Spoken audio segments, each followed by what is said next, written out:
Hi climbers, Mozella here. Welcome to week 3 of the Myth of Two Mountains series. Let's start by picturing the scene. You're standing at the trailhead. For years you were trying to climb the wrong mountain because you were using a tattered and confusing map that had you running in circles. But in week 1, we did something radical. We threw away that old map of work-life balance and chose the new map of the single ascent. Then in week 2, we found our compass. We journeyed to the heart and located our true north, that deep, resonant feeling of alignment with our core values. So now you stand at the base of the right mountain. The air is clean. You have a reliable map. You have a compass that points toward a summit that is yours. And this is the moment of truth. Because all the maps and all the tools in the world won't mean a thing until you take the first step. This is often the hardest part. The gravity of our old habits is strong. The comfort of a known path, even a path that leads to the wrong mountain, can feel safer than the first step into a new wilderness. This week, we move to the hands. This is where the theory ends and the practice begins. It's about lacing up our boots and learning how to walk this new path one intentional step at a time. Because that's how great ascents are made. Not by magically teleporting to the summit, at least not yet. They are made through a series of small, deliberate steps repeated consistently. Our work today is to learn 2 fundamental habits, one for the small moments and one for the big picture. The first tool is the 5-second compass check. This is your micro habit for navigating the thousands of small choice points you face every day. The practice is simple. You pause. You physically stop. You place a hand on your heart. Take one conscious breath.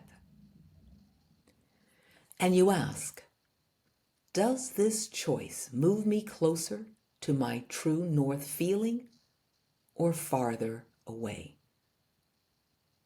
Let me tell you about a client of mine. Let's call her Jess. Jess runs her own company, and one of her core values is trust. One afternoon, after a major project setback, she was about to send a furious, blame-filled email to her entire team. Her fingers were literally hovering over the second button, her jaw tight with frustration. But she remembered the practice. She forced herself to lean back, put a hand on her chest, closed her eyes, and took one slow breath. She asked herself, does sending this email build the culture of trust I say I want? The answer was a resounding gut-level no. That email was about her own fear, and it would have created a culture of fear. She deleted the draft. The 5-second pause didn't just change the email. It changed the outcome of the entire day. 5 minutes later, she called a short team meeting. She owned the setback, took responsibility, and asked for their help in finding a solution. The team's response wasn't blame. It was a wave of respect and creative energy. In that moment, she didn't just solve a problem. She became the leader her team could truly trust. That is the power of a 5-second pause. It can save you hours or even days of damage control. Now listen closely. The goal here is not perfection. It is awareness. You are not a judge trying to hand down a guilty verdict every time you make a choice that's out of alignment. You are a scientist. You are simply gathering data, noticing the difference in your body and your energy between alignment and misalignment. In the beginning, that is the entire practice. Now for our second tool, the integrated calendar. If the compass check is for the small moments, this is the macro habit for structuring your weeks. Most of us use a calendar that reinforces the split between ourselves. It is a tool for work, full stop. Our well-being, passions, and relationships are meant to fit in the cracks, if they fit at all. This is not a time management issue. This is a self-valuation issue. An empty space on your calendar will always be filled by someone else's priorities if you don't claim it for your own. The integrated calendar treats your time as the landscape for your single ascent. It honors the fact that rest, connection, and passions are not distractions from your climb. They are essential training for it. So here's your practice. This week, open your calendar and schedule one non-negotiable appointment with yourself that is a direct expression of a core value. And you must treat it with the same seriousness as a meeting with your most important client. You will not cancel on them for something trivial, and you must not cancel on yourself.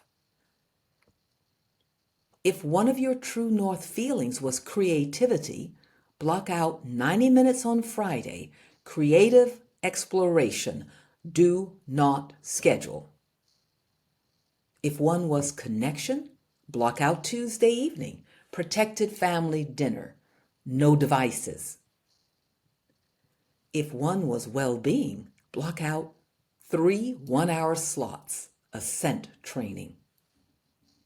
By putting this on your calendar, you are using your hands to bring the wisdom of your head and heart into the real world. You are sending a powerful signal to yourself that your entire life matters. These are your first 2 steps.